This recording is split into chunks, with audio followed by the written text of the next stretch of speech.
Salamak. And can you see my slides? Yes. Yes. Okay. So we're going to have two lectures. The first one on cystic fibrosis, and the next one is on asthma. I know it's a long day, but you can interrupt me anytime you have a question. Um, so, I'm just... cystic fibrosis is the most common autosomal recessive disease leading to a decreased lifespan in Caucasian. And in North America, the incidence is 1 in 2,500 live births, with 3 to 4% carrier rate. Up to now, they have 30,000 cases. But if you look at really the carrier rate, that means they would have much, much more than the 30,000. And what they do is actually they abort almost 70% of confirmed fetuses with cystic fibrosis. So, that's why the number is much less than whatever the carrier rate is. If you look to the right, the median survival of this cystic fibrosis, which is here, in 1940, almost all of these patients die. But with the improvement of the care, the median survival improve. And this is by the formation of cystic fibrosis centers. How is it caused? It's a gene in chromosome 7, and it's called the cystic fibrosis transmembrane regulator gene. It's a long one. The pink blocks here are the exons. So these are the building blocks from nucleic acid. And in between these pink blocks is the intron, which is the cement between these two blocks. And the CFTR gene itself, it consists of 250,000 nucleic acid or kilobases.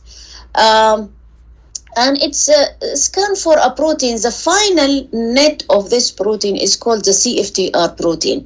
And it also consists of 1,480 amino acids. So the net result is really also a long protein.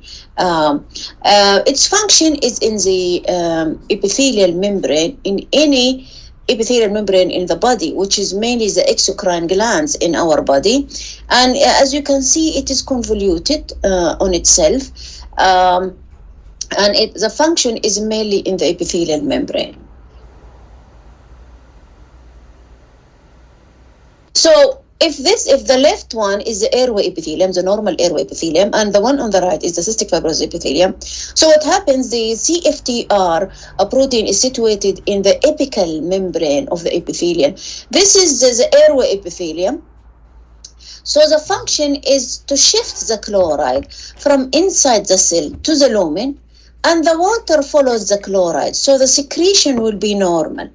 Whereas in cystic fibrosis, if the CFTR is impaired, it retains the chloride inside the cell. So the water will also follow the chloride. So the secretion in the airway is really thick and what is called viscid. And this is what was the disease was called initially mucovisidosis. That means they have very thick secretion in all exocrine glands. But in the sweat gland, which is, that the sweat gland is convoluted in itself, the CFTR is actually situated in the basal membrane. So it's the opposite of the cell. So the direction of the chloride is actually towards the cell. So the water will follow. But if it is impaired, like it is here, so the chloride will stay in the lumen of the sweat gland and water will follow. That means you are gonna lose a lot of chloride and water from the lumen of the sweat gland, which this is what we always ask the question clinically if they have increased sweating. So they sweat a lot even in winter time.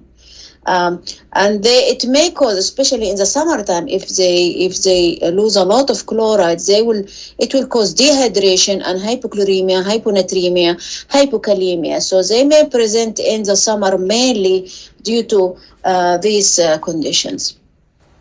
So the typical diagnostic criteria is the typical pulmonary manifestation: cough, sputum production, bronchiectasis, bronchitis, pneumonia, whatever you can say. It's recurrent and it starts early in life, especially if they are severely affected. Or if you could have typical gastrointestinal manifestation like steatorrhea, diarrhea, abdominal pain, gases, abdominal distension, and so on. Or history of cystic fibrosis in the immediate family, brothers, sisters, cousins, and so on.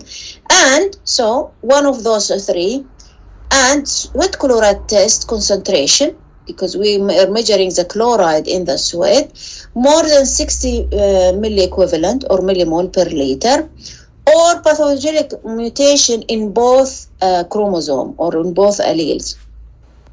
The sweat chloride concentration now it's really lowered down to 20. So if you have a sweat chloride result of more than 20, more than 60 is typically cystic, definitely, without any question. But from 20 to 60 is called cystic fibrosis metabolic syndrome.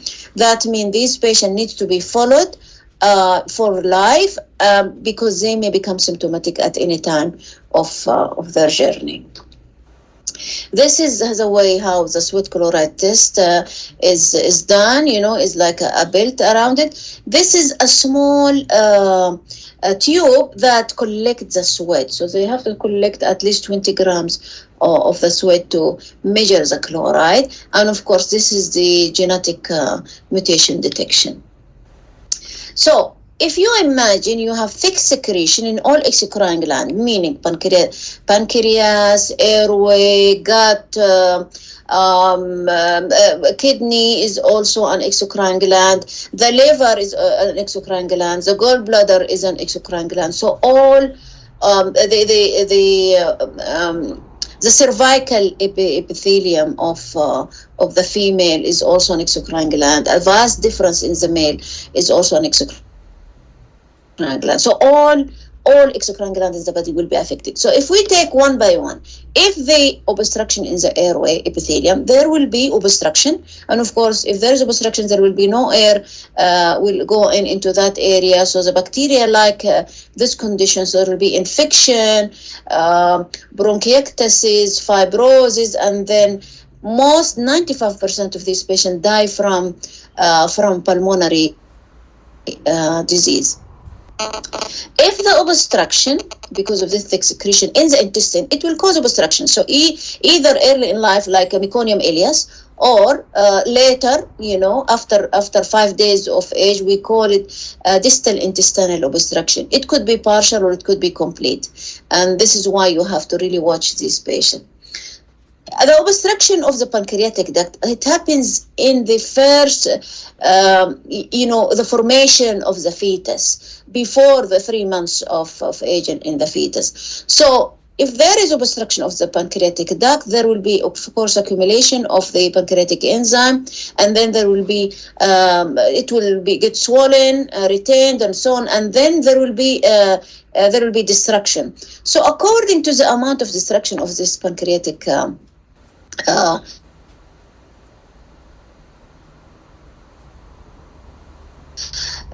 gland, it could percent, that will happen. So if it is very severely affected by 80 or 90% destruction of the pancreatic gland, the presentation will be early, maybe first day of life or the first week of life with abdominal distension, diarrhea, steatorrhea, recurrent chest infection, and so on. So, and according, of course, due to the genes, the type of the gene that they have.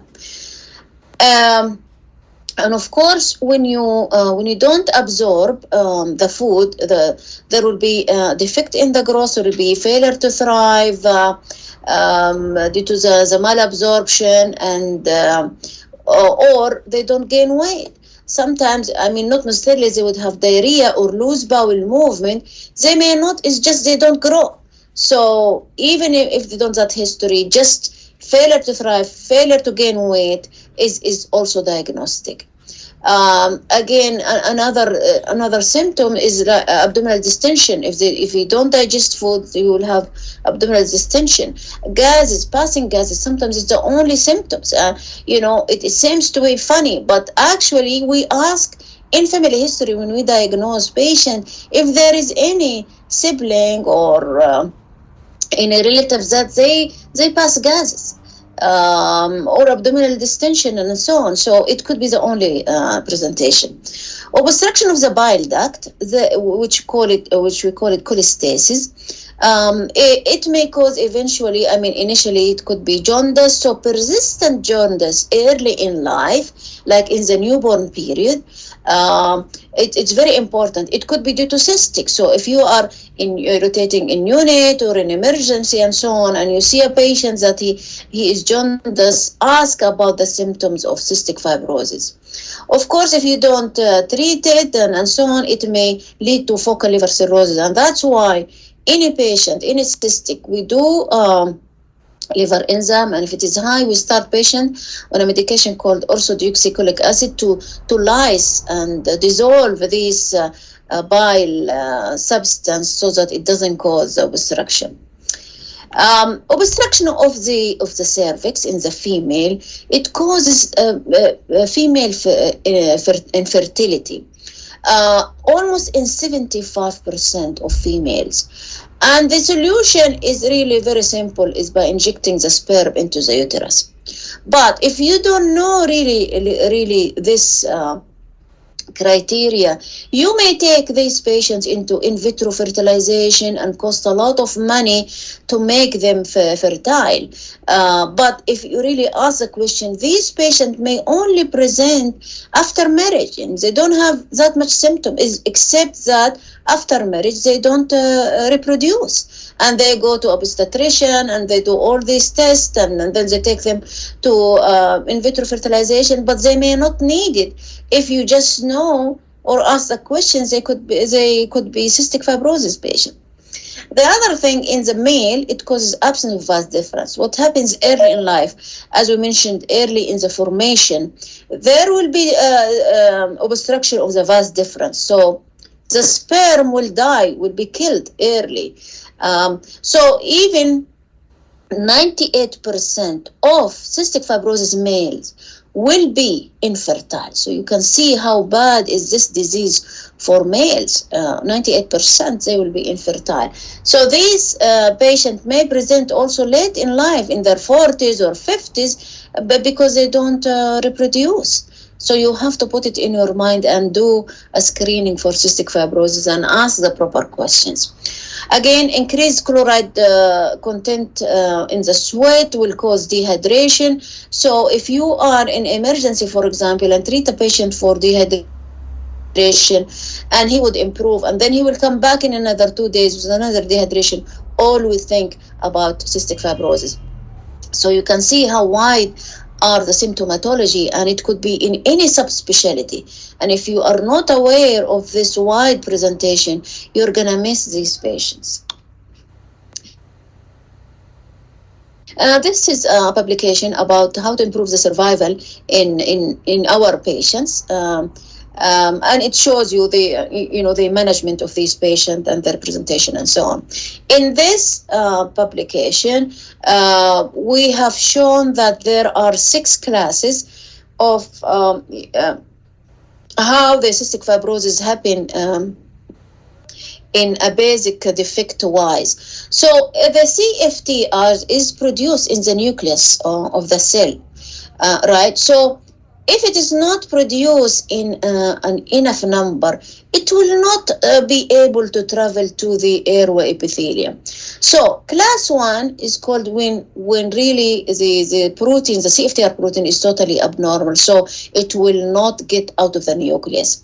And then if it is formed enough, and it will travel from the nucleus to the Golgi body. This is called class 2. So if it is defective here in this traveling, it's called class 2. So class 1 and class 2 really are of severe type. That means the CFTR protein is not yet really reached to the airway epithelium up there to do its function.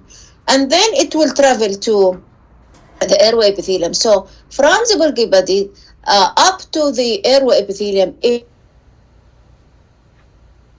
this traveling doesn't happen, it's called class C. Which is the most common mutation in North America and Europe is from this class between class 2 and class 3.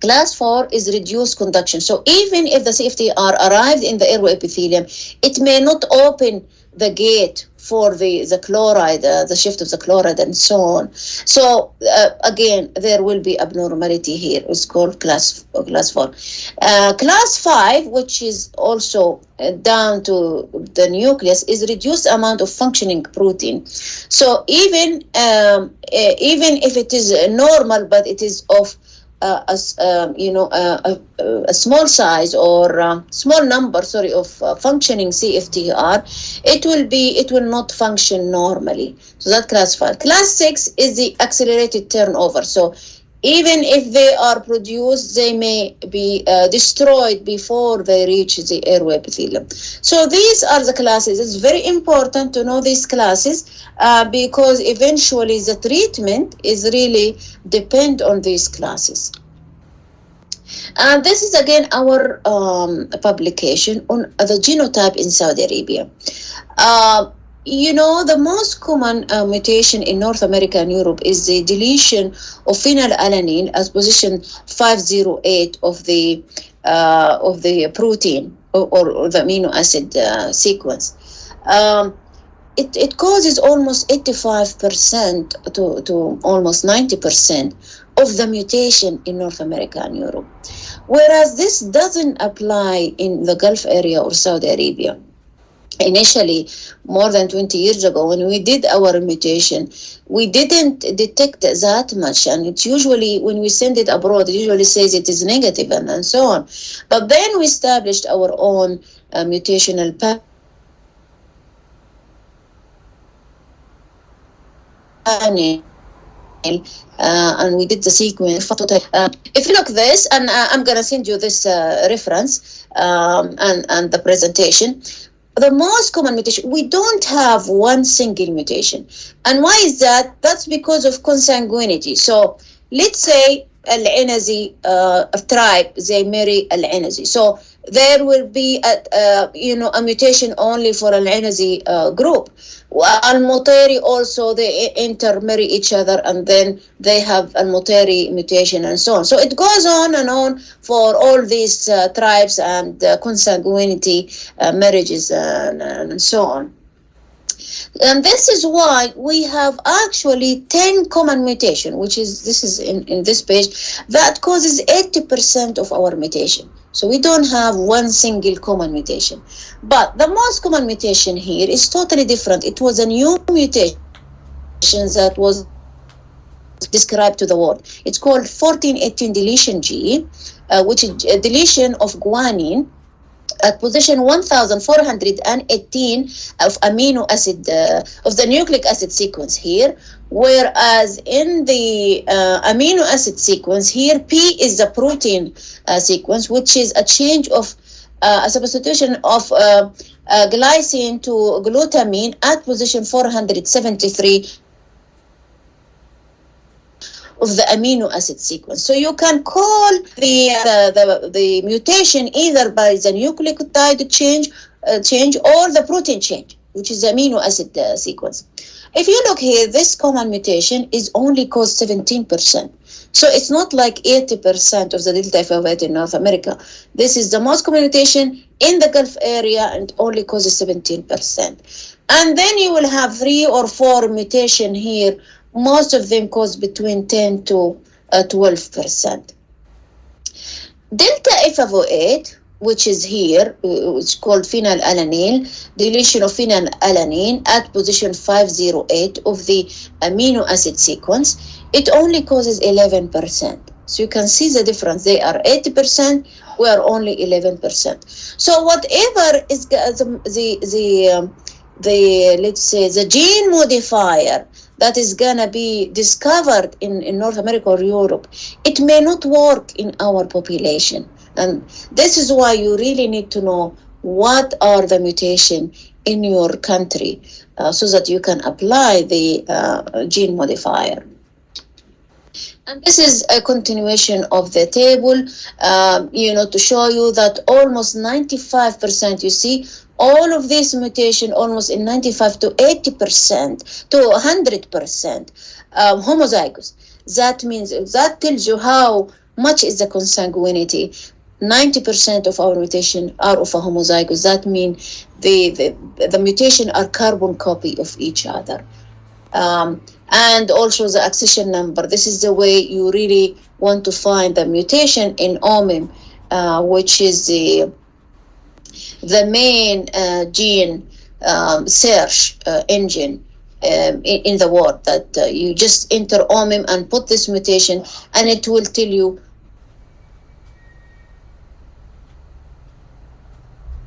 who was the first to describe this mutation and what was. So the new nomenclature, and which I mentioned here, this is a new nomenclature, but there is something called legacy name. Legacy name is the old name, and most of our publication before, more than 5 years ago, we use the legacy name. So in here, like this is a publication, it will show you what is the legacy name of the 1418 deletion G. This is the new nomenclature, whereas the legacy name is 1548 deletion G exon 10. So you may find it in legacy name and or the new name, and you have to be aware of it. So these are not different mutation, but they are the same mutation but different nomenclature.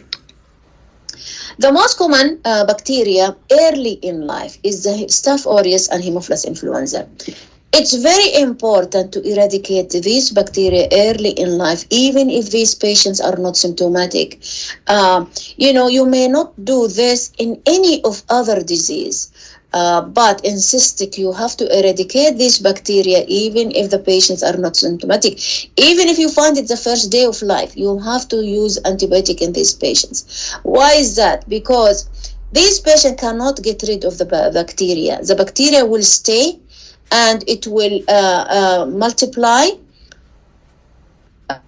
replicate, and so on in millions, and causes a lot of infection, chest infection. And if you don't eradicate them early, it will attract another bacteria, another pathogenic bacteria, which is called the Pseudomonas aeruginosa. That's why we want to prevent or delay as much as we can attainment of Pseudomonas aeruginosa in the sputum. Why is that? Because if you don't treat Pseudomonas aeruginosa, these patients will die within 2 years. Why is that? Because Pseudomonas it makes a cover around itself. It's called an alginate cover, and it's called mucoid Pseudomonas. And once it forms a cover, it's very difficult to eradicate it. You cannot, the electron using it cannot cross that membrane.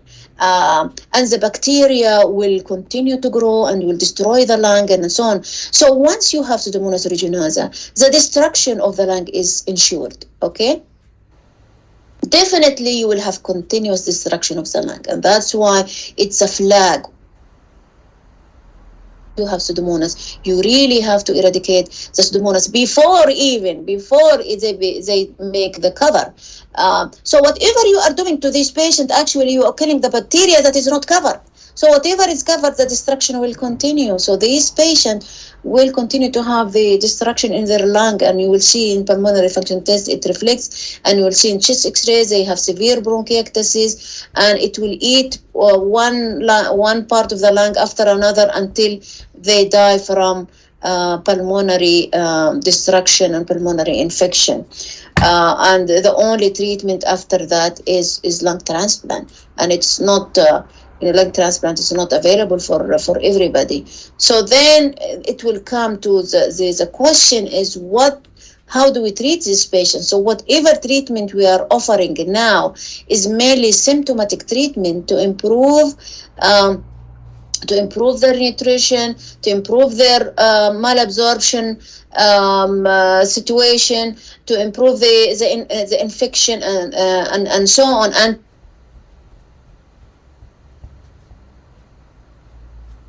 to the pus that is formed continuously in the lung. And this is the main element of treatment in these patients. So formation of cystic fibrosis center is very important. That means you really have to accommodate all these patients in one center, in one major center, not necessarily the whole country should be in one center. No, cystic fibrosis center should be at least in major cities.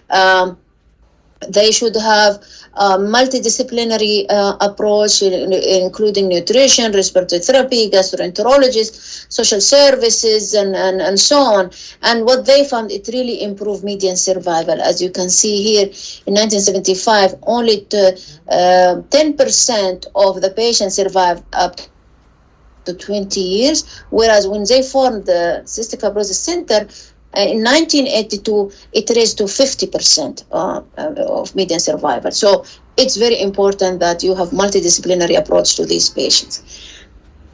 The best cystic fibrosis center is in Denmark. The median survival is 50. Canada, Britain, and so on, around 48 to 50. United States, around 45 to 48 years. The immediate goal of the treatment is mainly to prevent or delay lung damage, to reduce pulmonary exacerbation, to improve lung function by using parenteral antibiotic and to hospitalize this patient. We want to reduce respiratory symptoms.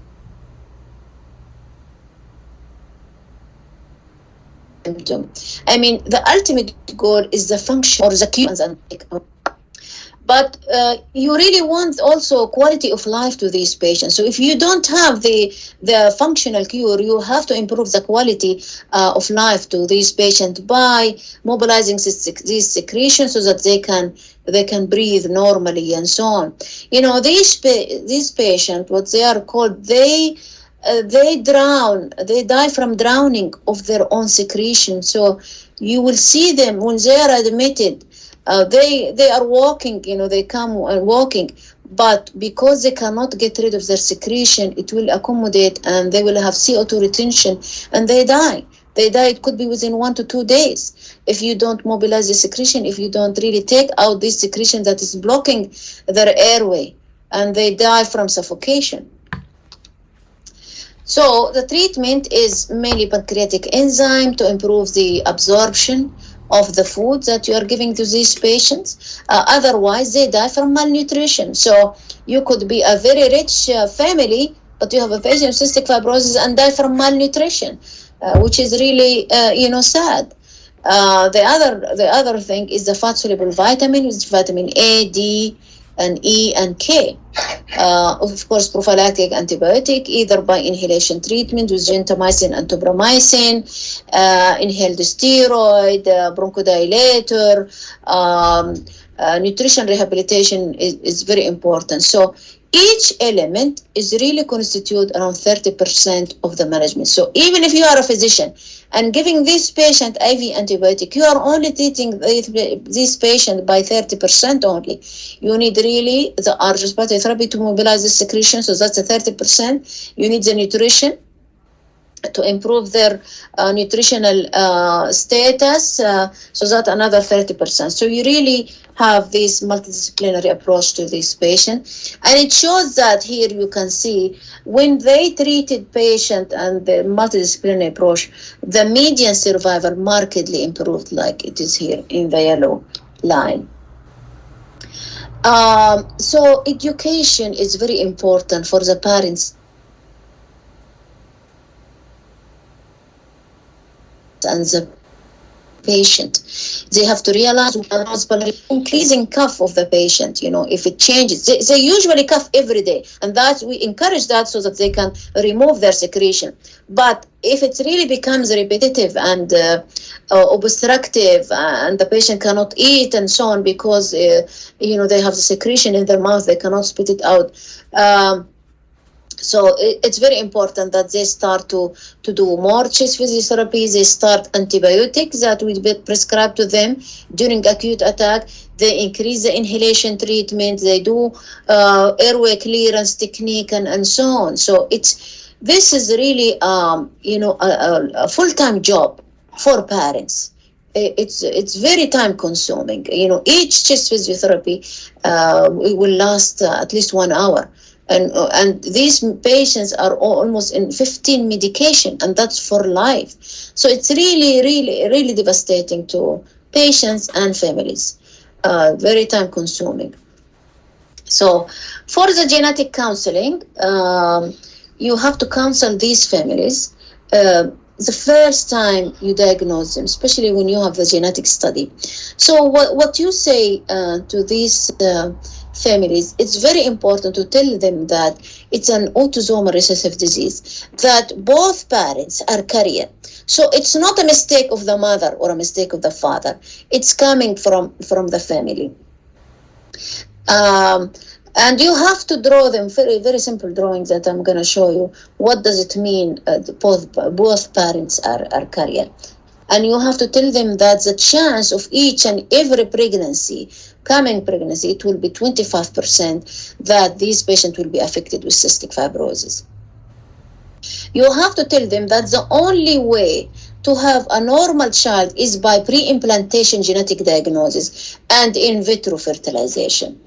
And you have also to tell them that there is another option of chorionic villus sampling if they get pregnant without the help of the in vitro fertilization, to know if the baby is affected or not.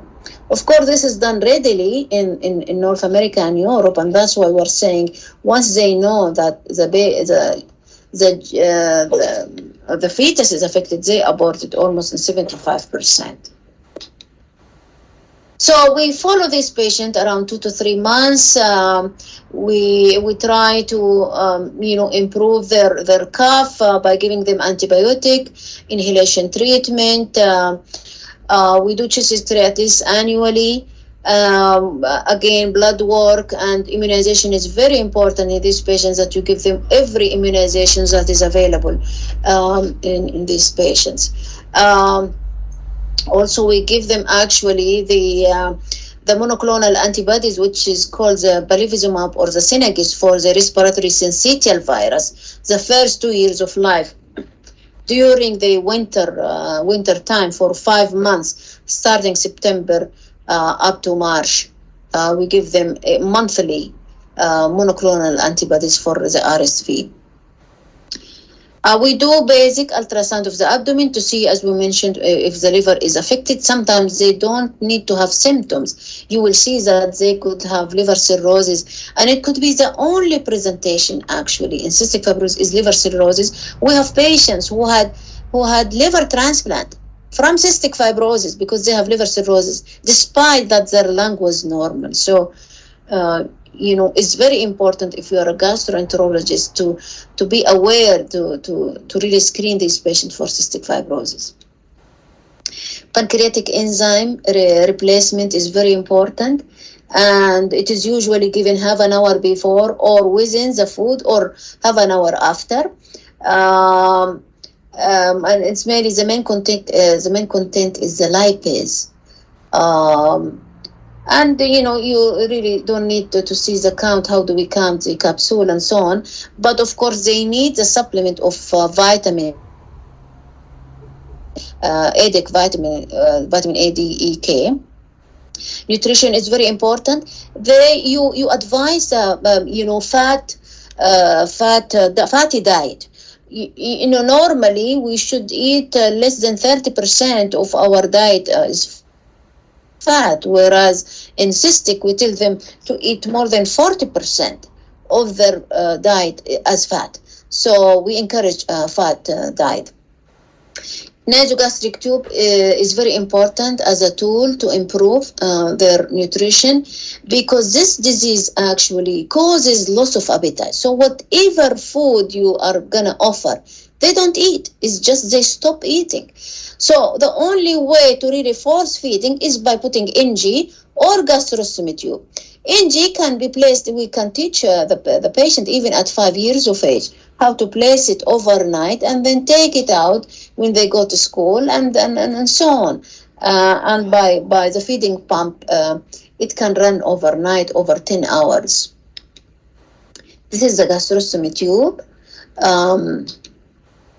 Prophylactic antibiotic, as we mentioned, according to the bacteria, if it is staph or Haemophilus or the Pseudomonas. Inhalation treatment, either by aminoglycoside against Pseudomonas or tobramycin nebulization. Bronchodilator, sometimes helpful. Hypertonic saline to really liquefy the secretion. And some people, they use the pulmozyme, which can break the DNA of the killed bacteria in the sputum, so it will become less thick and it can be mobilized easily. Genetic counseling, as we mentioned, is very important, and the way it is done by in vitro fertilization. They take the ovum from the mother and fertilize it in a petri dish. By injecting, we call it intracytoplasmic sperm injection, or ICSI. They take the sperm and inject it into the ovum, one ovum, of course, one sperm and one ovum. And they leave it for 48 to 72 hours. And then at 8 cell stage, they take one cell and test and check to the mutation of the cystic. So if that ovum or that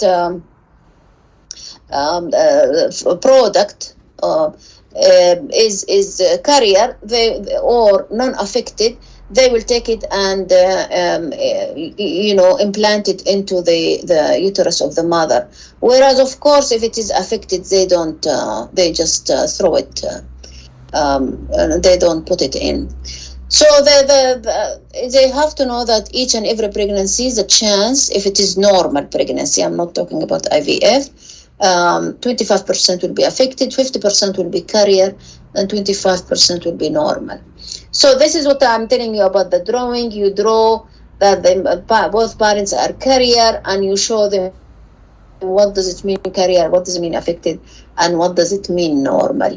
Definitely, once we know the gene of the patient, we screen the whole family, brother, sisters, cousin, and so on. Specifically also premarital screening that we do for that family. I mean, normally, routinely, it is not done as a premarital screen, but we do ask these families to come before they get married and so on. This is what we talked about. Okay, so what is that final treatment? We want some final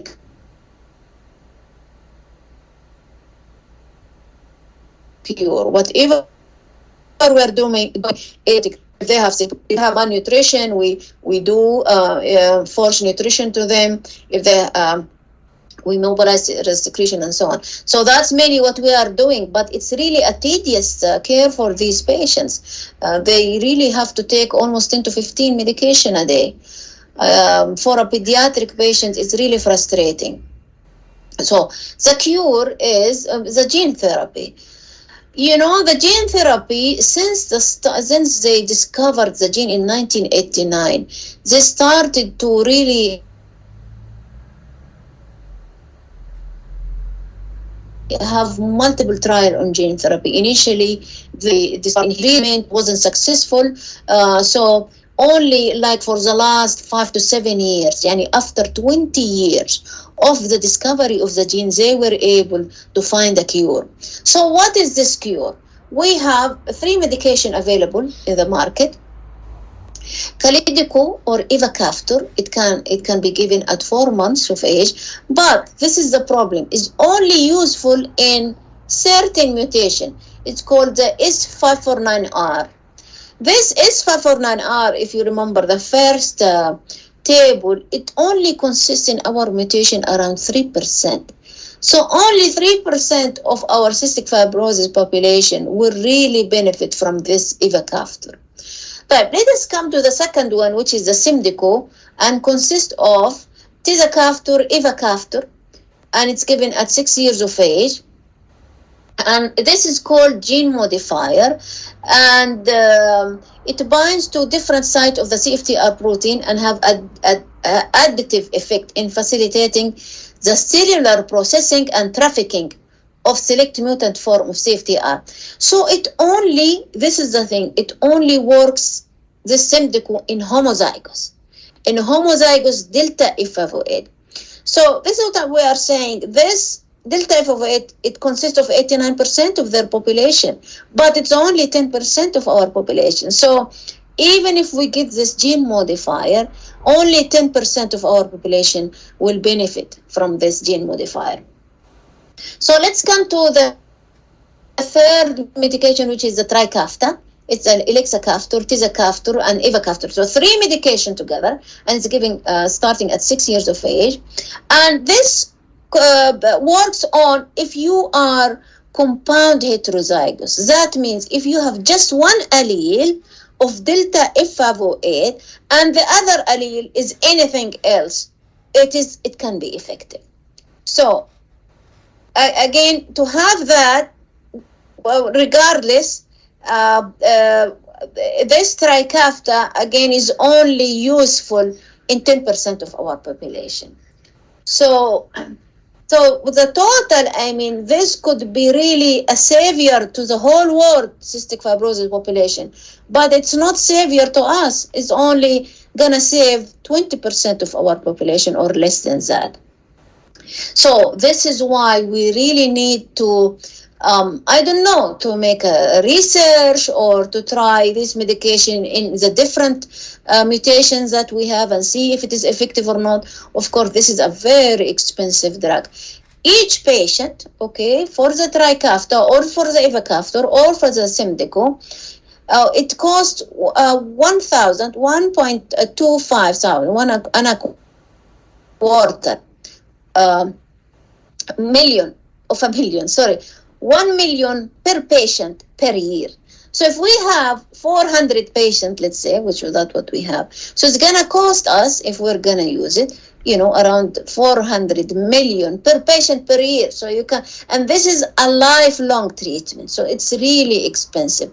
And unless this medication becomes readily available to every cystic fibrosis patient and to be less expensive, it will not be used. So it's very hard. We used it in 2 or around 6 patients. We used ivacaftor, but then because it's very expensive, we couldn't afford it anymore. So it's very hard really to make this medication readily available to our patients. If you have a question, please ask, and I will send the lecture with Cecile, and I will send you also the publication that is shown in the references. Any question or comments? Thank you so much, Doctor.